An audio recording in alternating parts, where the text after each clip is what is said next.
everyone. Happy Thursday. We are so pleased with the response that we received for this particular program.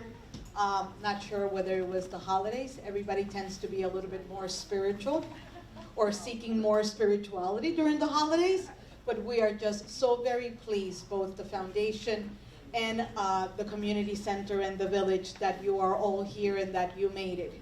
I will turn the mic over to Ramya.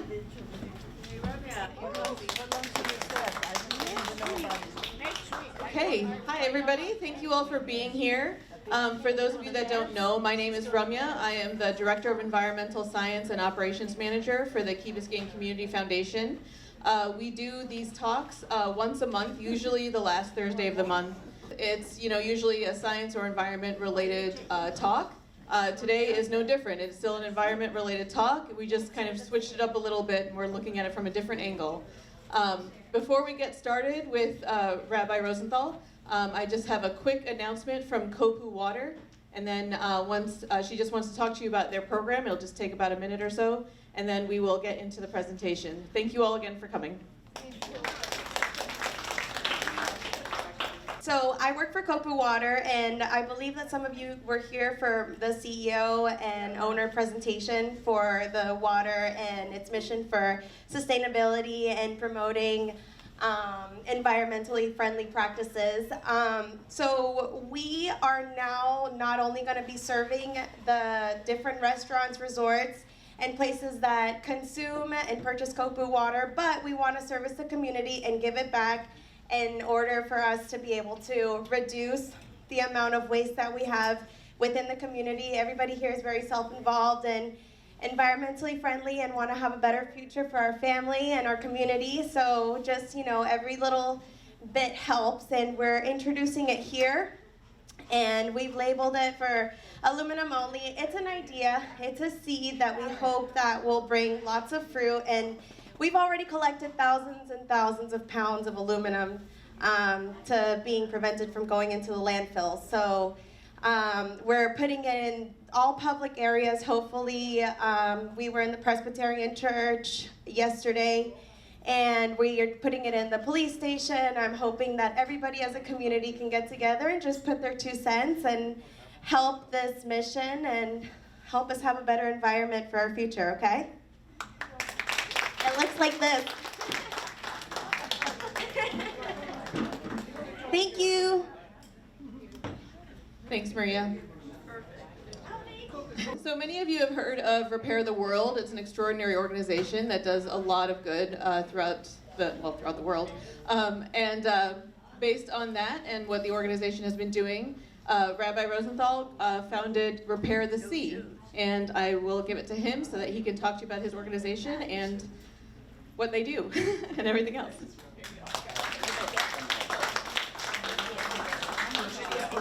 Good afternoon, everybody. Thank you for having me. It's really a pleasure. A little bit of background just so you should know who I am, so I'm not a total stranger to you. As you see, I'm a rabbi. I've been a rabbi for 37 years, and for the past 23 years, I've been working with college students. And, when you work with college students, anything you can do to get them involved, because really they don't want to go to synagogue or anything like that. They're college students. Like if you don't feed them, they don't show up. So you have to find new ways to reach them. And so one of the things that I did at my Hillel is the organization that works with Jewish college students, was I'm an avid scuba diver, so I started a Jewish scuba club. It was open to everybody. It was called Scooby Jew. And it was open to everybody. They used to humor me because I'm the rabbi. I said, okay, you can call it whatever you want. And it was a great program. And I was the Hillel rabbi at Emory University in Atlanta, and then at Cornell University for 8 years, and not a lot of scuba diving in upstate New York.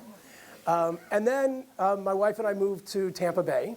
And one of the schools that we work with is a small liberal arts college called Eckerd College. And raise your hand if you know of Eckerd College. That's what I figured, okay. It's a wonderful, wonderful place. And marine biology is their biggest major. And so Scooby-Doo took on a whole different character there. Because the students didn't need just something to get engaged with because they were already engaged with the marine environment through their studies. And so what it forced me to do as the campus rabbi was to find out where their tradition and their heritage intersects with their passion for the ocean. And it forced me to do, forgive me, a deep dive into what the Jewish tradition taught with regard to water and the sea. And it's interesting because what I learned a long time ago is that when you approach the environment, generally speaking, there are three approaches. There's the approach of science, there's the approach of conservation, and there's the approach of what I like to refer to as faith-based environmentalism. So for example, what I mean by that is that every spiritual tradition, Jewish, Christian, Muslim, Hindu, Buddhist, Sikh, Baha'i, everybody sees the natural world as having been created by, call it God, call it Allah, call it Jesus, call it Krishna, call it a higher power. And every religious tradition sees the natural world as having been created by that power. And they utilize that, through nature, they connect on a spiritual level to that power, however you understand it. When it comes to the marine environment, however, there's science and there's conservation, and there's almost no faith-based marine environmental awareness. So it really forced me, as I said, to delve very deeply into what our tradition teaches about it. And what I found to me, I found it very interesting, but I'm a rabbi, I found it to be kind of mind-boggling in many ways. So I'd like to share with you some of what I've found and see if you can. How many of you are sailors? Do any of you, you live on Key Biscayne? Sailors, okay. Any boaters? Any kayakers? Any scuba divers? Excellent. Any swimmers? Any just sympathetic landlubbers? Okay. So we all have a connection to water in one, and as a rabbi, I always found it fascinating that people would say to me, I feel so spiritual when I'm near the water, or I feel complete when I'm near the water, or I feel at peace. I was out on the beach this morning, you look out at the ocean and you feel God's power. You sit in a kayak in a lake in the Berkshire Mountains or somewhere and you feel God's peace. There's something about the water. So what I want to do, before I get into all of that, there are a few things that, just to make sure we're all on a level playing field, and things that you don't necessarily think about. The few things that we all should know about water. Now you may know this, but sometimes we don't think about it because, water is the most abundant substance on the planet. It's so ubiquitous, many of you have it right in front of you and you're not even thinking about it, other than, oh, I'm thirsty. But it's the most abundant substance on the entire planet. And water is the only substance on the planet that occurs naturally in all three states of liquid, gas, and solid. Nothing else on the planet does that. And water is the only liquid that gets lighter when it freezes. Now you might say, big deal, it just means the ice floats in your cup. But if water acted like any other liquid, life would not be possible. Because when liquids freeze, they get more dense. And so they freeze from the bottom. So life in a river, in a lake, in the ocean, in the northern or southern latitudes of the globe wouldn't be able to survive. There would be no life in that water. So it's a very important thing to remember. And water is the only liquid on earth that can sustain life. You put a goldfish in a bowl of milk, it's going to die. You put a goldfish in a bowl of Coca-Cola, it's going to die. You put a goldfish in a bowl of rum, it's going to die. It'll die happy, but it's going to die. You put a goldfish in a bowl of water, and it will live. Okay? It's the only liquid that can sustain life. All right, that's a familiar place that we all know. That's our planet. This is our planet from another perspective that we don't think about. 70% of our planet is water. 99% of all living space is actually underwater. The ocean produces between 50 to 85% of the oxygen on Earth. That's more than all of the rainforest trees and plants on the planet combined. So when you hear people say that the rainforests are the lungs of the planet, they're actually not. The rainforests are more like the window unit. The true lung of the planet is the ocean. Out of every 3 breaths that you take, 2 of those breaths are produced by the ocean. Remember, it exists in all 3 states of liquid, gas, and solid. So in its gaseous form, in the troposphere, which is the lowest level of Earth's atmosphere, where our climate is created, 99% of the water vapor on Earth is found in the troposphere. Water cannot be carbon dated. What does that mean? It means it has no beginning and it has no end. And the amount of water on the planet today is pretty much generally about the same amount of water that was present when the Earth was formed. It doesn't go away.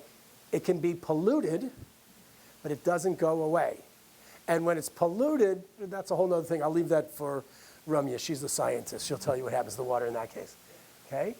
But don't forget, and when water is a vapor, we think that it's the clouds of the water vapor. That's part of the water vapor, but water vapor is invisible. So it's there when you breathe out. When you breathe in water in the air. And there's another type of water that you probably don't think about, that's biological water. The human body, depending on your age, is 60 to 70% water. The human brain is 80% water. Human blood is 92% water. So if you weigh 150 pounds, about 100 pounds of you are water. Okay? So I'm going to make a bold statement. I believe that it is a very simple fact that no life, no organic life exists or comes into existence without water. The reproductive process requires water. A baby in its mother's womb, think about this. How unnatural is this for humans? For any air-breathing animal, it exists through the entire gestation period in water. It's miraculous. So there's got to be something to it. What is it about water that can do all of these amazing things? And I won't just say just life, because you know what? The other reality is this shirt didn't come into existence without water. The screen didn't come into existence without water. Everything requires water in the manufacturing process, just about. Everything, that plant on the table, the tablecloth. Water is everything. It's the most amazing thing you've ever imagined. So, these were some of the things that forced me to look deeper to find the spiritual understanding of this. Why is that? Because anything that is so phenomenal, so miraculous, so beyond what we think about just turning on the spigot and the water comes out. There's so much more to it. So it forced me to look deeper. And of course, as a rabbi, I'm going to look to Scripture. And most of what I'm going to share with you today can be transferred from the Jewish to the Christian to the Muslim tradition. I apologize, it's not, Eastern religions, I need to learn more, but I'm sure it's there. Ramya, you'll help me with this later. So what do I have to go to the Bible, to Torah. So you go to the beginning. This is the most famous line in literature ever. In the beginning, God created the heaven and the earth. Maybe long, long ago in a galaxy far, far away. I don't know. That's another thing. In the beginning, God created the heaven and the earth. Are people familiar with this? Okay, some of you may have heard it. It's been around a while. And the earth was without form, and the earth was without form, and darkness was upon the face of the deep, and the Spirit of God hovered on the waters. And God said, "Let there be light," and there was light. And God saw the light that it was good, and God divided the light from the darkness, and God called the light day, and the darkness God called night. And there was evening and there was morning one day. Does anybody see anything in there that maybe might stand out? Water was already there. Hello? You know, when most people quote this passage, it usually goes something like this. In the beginning, God created the heavens and the earth was without form and void. And God said, "Let there be light," and there was light. I mean, any children's cartoon always starts that way. Why? because they can't explain the water. It's great to say, God said, let there be light, and there was light. That's the big dramatic part. Because who said? The water was already there, and that's the problem, or the challenge. Oh, and here's where it goes after that, because it just gets better. And God said, let there be an expanse in the midst of the water, and let it divide the waters from the waters. And God made the expanse and divided the waters which were under the expanse from the waters which were above the expanse, and it was so. And God called the expanse heaven, and there was evening and there was morning, a second day. And God said, let the waters under the heaven be gathered together under one place, and let the dry land appear. And it was so. And God called the dry land earth, and the gathering together of the waters God called seas, and God saw that it was good. It's like we skip right over this part because it's not as exciting as creating the animals and creating humans. But that's the fundamental aspect. One of our great sages, a guy by the name of Rashi, who lived in the 12th or the 11th century, 11th and 12th, yeah, the 11th century, he wrote an amazing, the first comprehensive commentary on the Torah, the 5 books of Moses. And Rashi also had a problem with this because back in those days, they saw this first chapter of Genesis as presenting the order of creation. I'm not telling you 6 days, that's up to everybody, you believe whatever you want. But it was presented back, it's always been presented as this is the order of creation. And Rashi said about verse 2, he said, it teaches us that the sequence of the creation as written is impossible. If so, if you say that Scripture indicates the order of creation, he says, be astounded at yourself, for the water preceded everything, as it is written, and the Spirit of God hovered over the face of the water. And Scripture did not yet disclose when the creation of water took place. From this we learn that the water preceded the earth. The water preceded everything. Now, my favorite passage in the entire Bible is Psalm 95. It's a beautiful passage. Let's take it. It says, Asher lo hayam, the sea is God's. And then later on in Psalm 115, it says, V'ha'aretz natan livnei adam, the dry land was given to humans. And this is, for me, this is what points to the lack of spiritual awareness with regard to the ocean or with regard to water, because it's not ours. The dry land was given to us. You can put a human being on a mountaintop, in a forest, in a jungle, in the desert, in a city, in a town, in the plains. You can put a human being, I mean, I've seen Naked and Afraid. You can put a human being anywhere, and they'll survive with the proper skills. If you haven't seen Naked, it's a terrible show. Don't waste your time. It's where they take people and put them in this desolate wherever and tell them with no clothes and say, survive. It's terrible. Anyway. The sea is not ours, because you can put a human being anywhere on dry land. You drop a person, a human being, in the middle of the ocean, and within minutes to hours, that person will no longer be. The sea is not ours. The sea is God's. And it's not just in the Jewish tradition. The Gospel of John 5:8 says, the Spirit, the water, and the blood agree as one. Oh, and what did we say about one of the unique natures of water? It's the only substance that exists naturally in all 3 states of liquid, gas, and solid.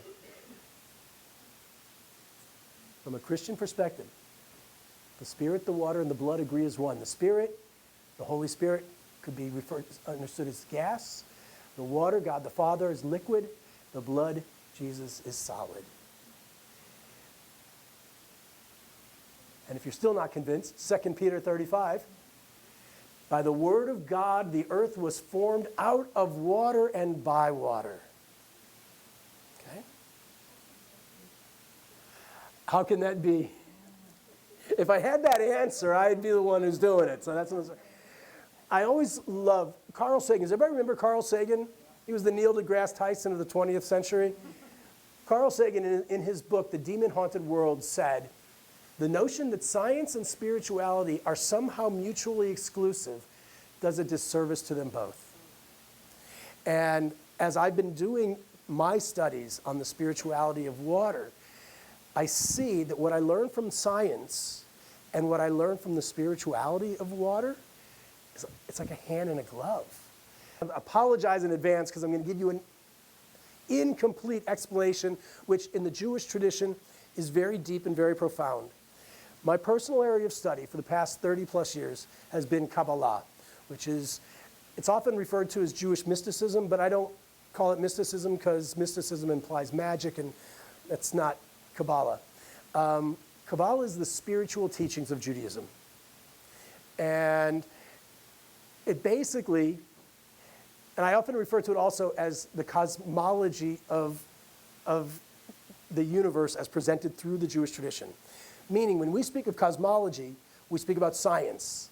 Cosmologists, scientists want to understand how the universe works. Cosmology, as presented through the perspective of the Kabbalah, isn't concerned with how the universe works. It's concerned with why the universe works, or why it exists. And it gives us an indication of the spiritual nature of everything. So the cosmology of the universe is presented through the Kabbalah, teaches, and again, I normally teach a 12-week course on this, so forgive me, I'm going to do it in 5 minutes. According to the Jewish Kabbalistic tradition, our world is a reflection of what it refers to as true reality, which it refers to as the Ein Sof, the infinite realm, the endless realm. And according to our tradition, before the world came into existence, before the universe came into existence, there was what the Kabbalah refers to as the Or Ein Sof, the infinite light.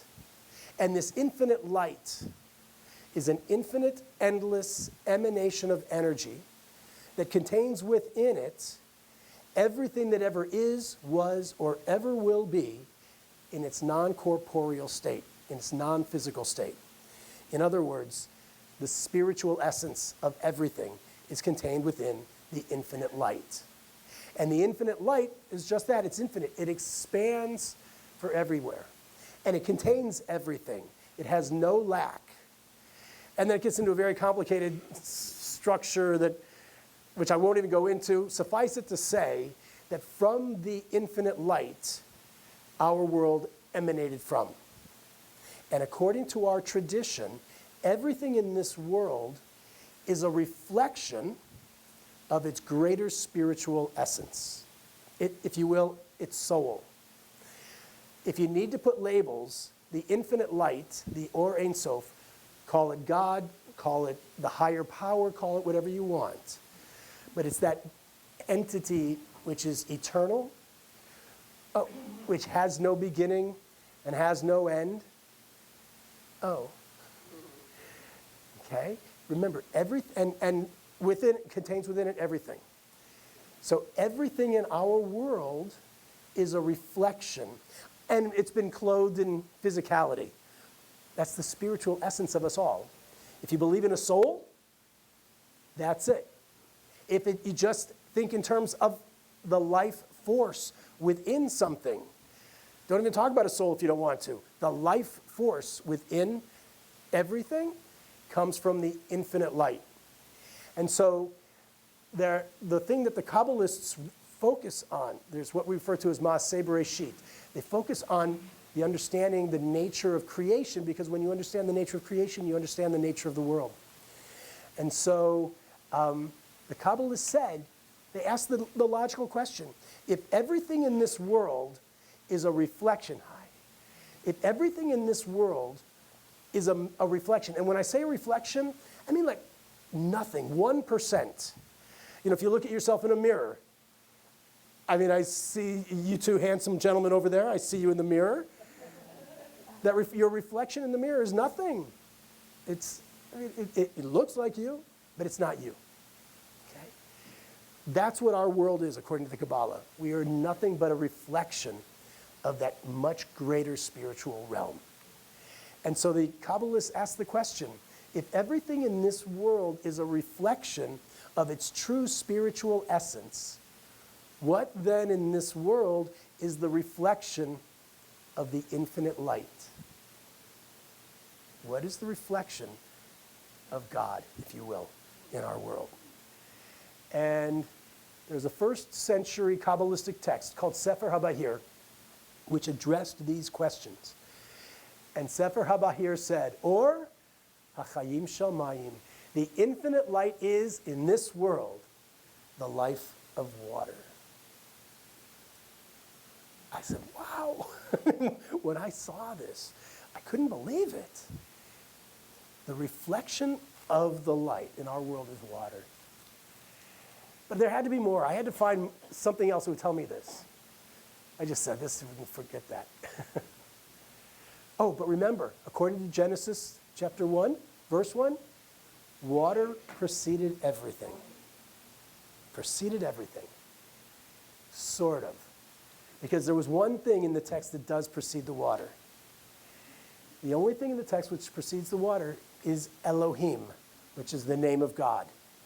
Bereshit bara Elohim et hashamayim v'et haaretz. And shamayim v'haaretz, that's another story. I'll get into that another time. The only thing which precedes, because the first thing is shamayim, which is water, for those of you who speak Hebrew. Remember Psalm 95? The sea is God's, asher lo hayam. You know, Hebrew, are there any Hebrew speakers here? Okay. Hebrew is the most amazing language. It is just wonderful. It's the original language of the Bible, but it's got so many phenomenal nuances. And one of the things that Hebrew does is Hebrew loves acronyms. You know, an acronym is where you take the first letter of several words and put it together and make a word. Like scuba, self-contained underwater breathing apparatus. I bet you didn't know that. That's what scuba is, okay? So that's an acronym. So Hebrew all the time makes acronyms from multiple words. So if you take Asher Lo Hayam in Hebrew, the sea is God's, you've got that. And I apologize if you all don't understand the Hebrew, but it's a beautiful language. Trust me on that one. Asher Lo Hayam. If you make that into an acronym,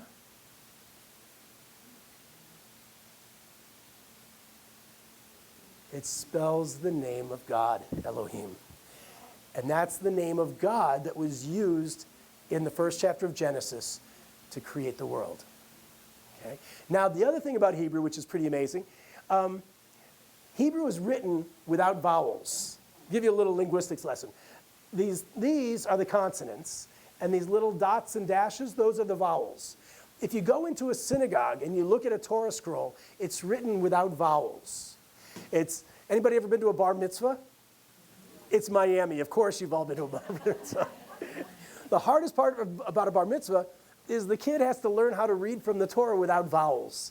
It's very difficult. But what that does, unlike some other religious traditions, because we don't have the vowels, you can read a word in different ways because there are 22 letters and 10 vowels. So each letter can actually have a different vowel. And if you use different vowels, you can actually change the meaning of the text, which is why in the Jewish tradition, we generally don't read the Bible on its literal level. You know, there's an old medieval Christian theological debate about how many angels could dance on the head of a pin. In the Jewish, we didn't have that luxury. We were debating, do you read the word this way or do you read the word that way? Because each one could be correct. And each one adds another level of meaning. And in the Torah itself, there's a tradition that says the Torah actually, even the words weren't divided. It was just one long collection of letters, which means there are infinite ways that you can read the text. So if you look at that name, Elohim, the name of God, if you change the vowels, you get what says El Hayam. God is the sea. God is the sea. Oh, and the other thing, that verse, Ruach Elohim merachefet al panei hamayim, the Spirit of God hovered on the face of the water. Remember that? That's the second verse. It's very interesting. Again, getting a little bit of a Hebrew lesson. It is always translated, the Spirit of God hovered on the face of the waters, or the Spirit of God was on the face of the waters, because we assume creation took place in the past, right? A little Hebrew lesson, this is the verb, to hover, and it's written in the present tense. So a better translation should actually be, The Spirit of God is on the water in the present tense. And remember, nowhere in the text does it say that God created water. Nowhere.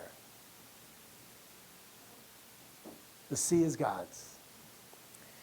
Think back to all those things that we talked about before. It has no beginning, it has no end, can't be carbon dated. The only liquid that sustains life. All of those anomalies that make it the most amazing thing. I'm not saying water is God. I'm saying it's, according to our tradition, the reflection, the manifestation, if you will, in our world. The sea is God's. But that doesn't stop humans from pumping millions of tons of raw sewage into the ocean every day around the world. I dare say, if anybody went into your church or my synagogue or our neighbor's mosque and threw garbage on the altar, if anybody vandalized a church or a synagogue or a mosque or a temple, there'd be an outcry. Could you imagine what would happen in a tight-knit community like Key Biscayne if one of the beautiful churches here was desecrated? Can you imagine? Yeah, the sea is God's, but that doesn't stop humans from dumping billions of pounds of plastic into the ocean every year. Every year. The sea is God's, and we treat it like a garbage dump. You walk the beaches. How many of you walk the beach here? And how often do you see garbage washing up? I'm sure that nobody is throwing garbage on the beach. This is too beautiful and you care too much about your community. But it's beyond us. It's high tide right now. It's going to get washed in. More is going to get washed in. And it never ends. The sea is God's, but because of sewage, agricultural runoff, and lawn fertilizers, humans are adding too much nitrogen to the water and creating dead zones, causing toxic algae blooms and killing millions of marine animals every year. I don't know how you guys got it here. I live in St. Petersburg, and we had a red tide 2 years ago. It was heartbreaking when I tell you they had to bring in tractors, front hose, and bulldozers to remove the millions of fish that were killed because of we had a huge toxic spill a few years ago in Tampa Bay. It's horrific what's happening. A very simple fact, the ocean as we know it is dying. In Hebrew we say ma'im chaim, water is life. But if the ocean dies, we all die. Climate change is real. And it's going to be bad if we don't do something. But if the planet gets hotter, we're humans, we'll adjust. It won't be pleasant, it won't be nice, it won't be the paradise that we know now, but we'll adjust. If the ocean dies, we die. Because this planet cannot sustain life with a dead ocean. Oh, and the other thing, I realize I keep using ocean in the singular. Because we're taught that there's the 7 seas, right? And there's really just one ocean with 7 continents plopped in the middle. They're all connected. They're designated by currents and different things that we say the 7 seas. There's one ocean. Oh, I'm sorry, one ocean. In our tradition, we talk about the unity of God. God is one, not 7. God is one, and there's one ocean. So this is what I hope what I've done. How am I on time? Oh, I'm good on time, okay. I hope that what I've done is sort of raise your consciousness a little. To have you look, when you go out to the beach and you look out and you see how beautiful it is, and you say, wow, I feel so spiritual. I want you hopefully now to understand maybe why it is. And remember, Psalm 95, the sea is God's. And it behooves all of us to treat it as such. So I don't want to leave you with just that. I mean, what can you do? I had to say, ladies and gentlemen, plastic, enjoy. I'm sure it's a delicious lunch. Does your church or synagogue? Every year, thank you. And hold it up high for everybody to see. She brought her own cutlery. You can get wood cutlery, bamboo cutlery, that's reusable. And how many of you have reusable water bottles? If you don't have, hold up your water bottles. If you have a reusable bottle, hold it up. Ladies and gentlemen, if you don't have a reusable water bottle, please get one. Carry it with you. It is so important because, I mean, what can I tell you? Every year, 40 billion single-use plastic forks, knives, and spoons are sold in the United States alone. In the United States alone, the majority of those end up either in landfills or in the ocean. If they end up in the ocean, because you can't recycle these. So if they end up in a landfill, they break down and all of the toxic chemicals, because we talk about carbon emissions.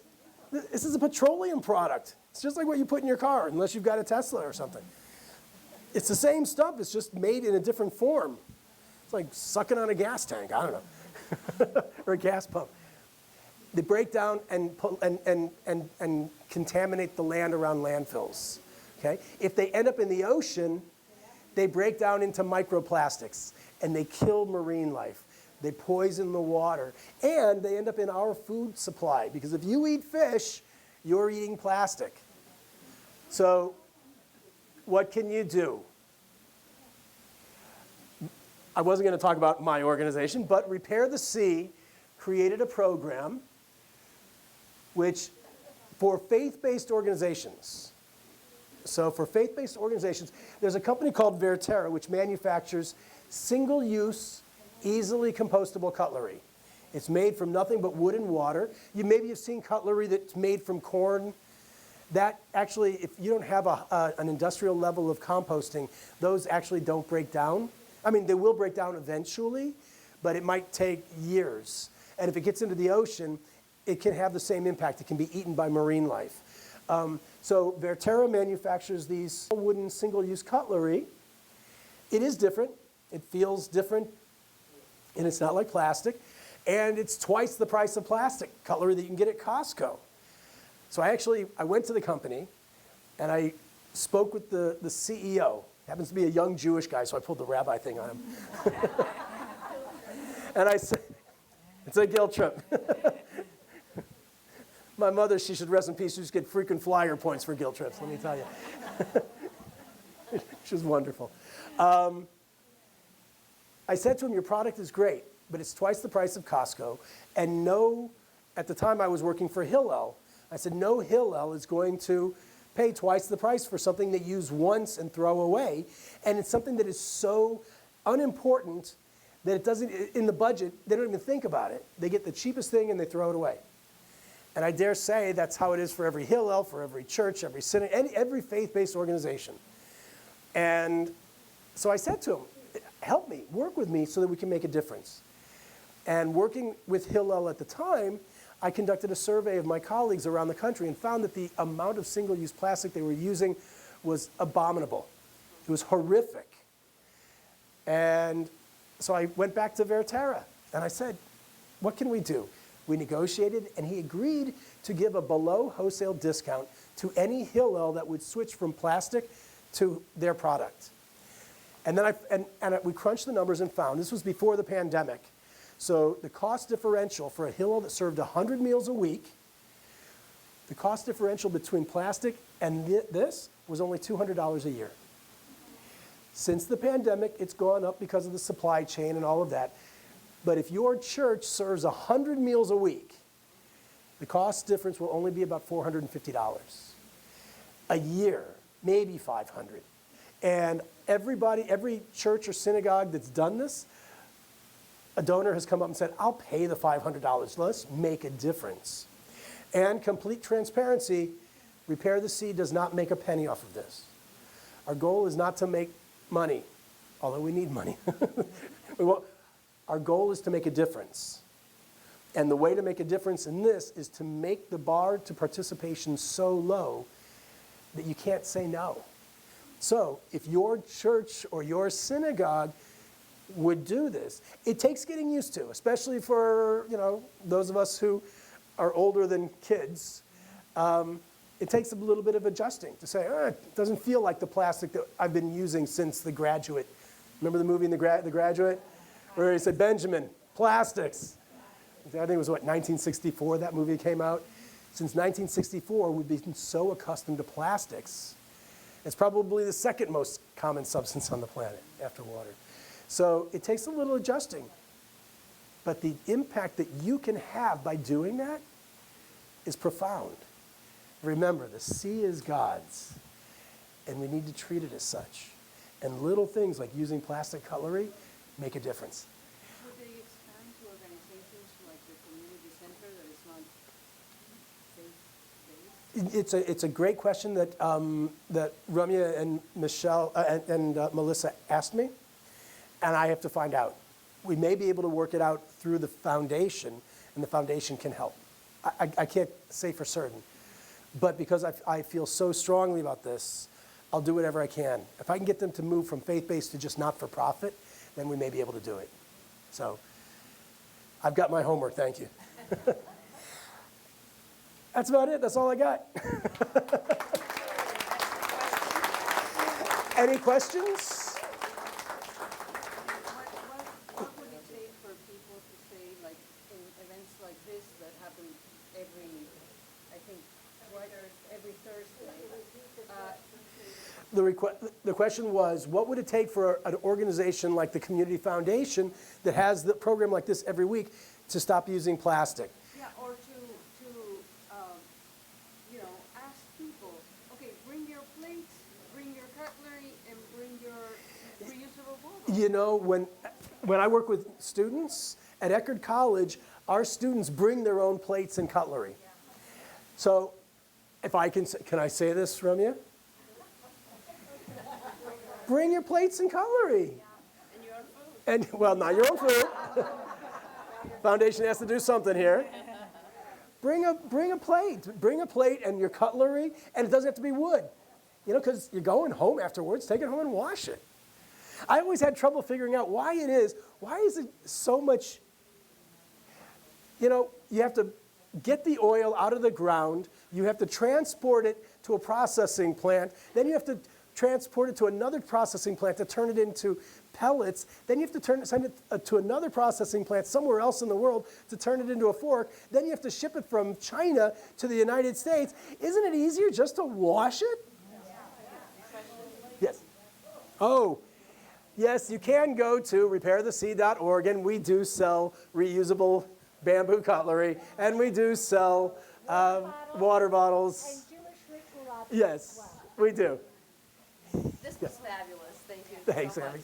Besides this, give us two more things that we can really, I know you have a list of. I've got a list. Two Just like things. two more great ones. Two things that you can do. As I said, reusable water bottles, that's really the biggest. You know, they say that something like 500 million water bottles are sold around the world, are you ready? Every second. Right. And most of them are not recycled. So get a reusable water bottle. When you go on the beach, take a plastic bag. I know I don't want plastic, but take a bag. We have pails on the beach. Oh, even better, use a bucket or something. And don't go out on the beach without picking up something. Even if you don't have a bucket or anything, don't leave the beach without 5 pieces of litter, whatever it is. Yes, sir. Yeah, so you can reduce the landfill by composting. Absolutely. Composting, that would reduce the amount of methane that's produced in the atmosphere by 17%. So it's a big deal. Yeah. So how can you actually start an organization helping composting? We do it on the island. We do it. Oh, you do? Great. The farmer's market? Great. Fantastic. Zero waste culture. Great. And the other thing about the Verterra products, I put them in my composter in the backyard. They'll break down in 90 to 120 days. So they're very easily compostable. And if they end up in a landfill, they'll break down without any toxic residue. So, any other, yes? Yeah, if you have, like, for example, a bottle of, and I buy it from Costco, a big bottle of oil, that's a big plastic bottle, but washing it to recycle it wastes so much water. Yeah, yeah. So which one is best, to put in the garbage? I wish I could give you a definitive answer on that. The question was, you go to Costco and you buy a big bottle of oil, and you want to recycle it, but you have to wash it out. So how much you're using a lot of water and everything. You know, it's the question is always asked, is it better to, you know, if you do your laundry, you're putting detergent into the water. My attitude has always been, don't let the perfect be the enemy of the good. Do your best. None of us can do this perfectly. We do our best. The fact that you're even thinking about that says you're concerned. So you make a choice. And whatever choice you make, so long as it's with the consciousness that you're doing it because, in our tradition, we say it's a mitzvah. If you do it because you believe that what you're doing is going to make the world better, then the choice you've made is good. I wish I could tell you. I wish I could tell you which one is better. I don't know. Is there turning points? Are we past the turning point of saving the planet? I'll leave that for the scientists. I'll leave that one for the scientists. Yeah, yes, Norman. Could you share with this group your organization's program on reverse Toshlet? Yes, okay, so thank you. The organization that I work for, or work with, a few years back when I was working with college students, I was at Eckerd College, and I was with some Scooby-Jew students. And in the Jewish tradition, we have a thing. Does everybody know about Rosh Hashanah, the Jewish New Year? So on the Jewish New Year, on Rosh Hashanah, we have a tradition that you're supposed to go to a body of water after you've gone to the synagogue in the morning, and we symbolically cast off our sins by throwing pebbles or shells into the water and like sort of transferring our negativity into the shells and get rid of it. So I was explaining this tradition to some of my students a few years ago. And you know, when you work with college students, there's like one in every crowd. And so one of the students said to me, he said, you know, Rabbi, there's already more than enough human sin in the water. Why don't we take some of it out instead? And I said, that's a great idea. I said, let's do a reverse tashlich. So I had 5 students, and we went out in Eckerd College. If you haven't been there, it's a beautiful campus. It's right on Tampa Bay. Send your kids, your grandkids. It's a wonderful school. And so I had 5 students, and we went and we cleaned the beach and the mangroves on campus. And it was a wonderful program. And then we did it again the next year, and we had 10 students. And then somewhere along the line, it went viral. And this year we had our 6th annual reverse tashlich, and 300 communities registered to participate in 23 countries, and 4,000 plus individuals, as part of their high holiday observance, removed debris from waterfront locations where they live. We didn't get an accurate number because not everybody recorded the data for how much, but we estimated that we removed over 12 tons of debris. So, thank you. Thanks for reminding me about that, Norman. But I think this is something, and I hope you'll go back to your churches, your synagogues, your mosques or temples, and share a little bit of this with your clergy. Because while I come to it from the Jewish tradition, I hope you see that this applies to everybody. This is a universal awareness. And I also believe that when we have this spiritual awareness of water, when we recognize that water is the most unifying force on the planet, it's the reflection of the divine in our world. If we then begin to recognize that everybody here is made up mostly of water, regardless of your gender, of the color of your skin, regardless of the faith that you profess, regardless of your identity, we all are mostly water. Every living being is mostly water. I believe that we can, when we recognize that, the petty things that separate us will evaporate. And that, to me, is the key to the future of existence. Thank you. If you want to reach out, it's repairthesea.org. And that's my email address if anybody has questions. If anybody is on a church committee, send me an email and I'll get you hooked up with the We call it our Interfaith Environmental Partnership. Thank you all for having me.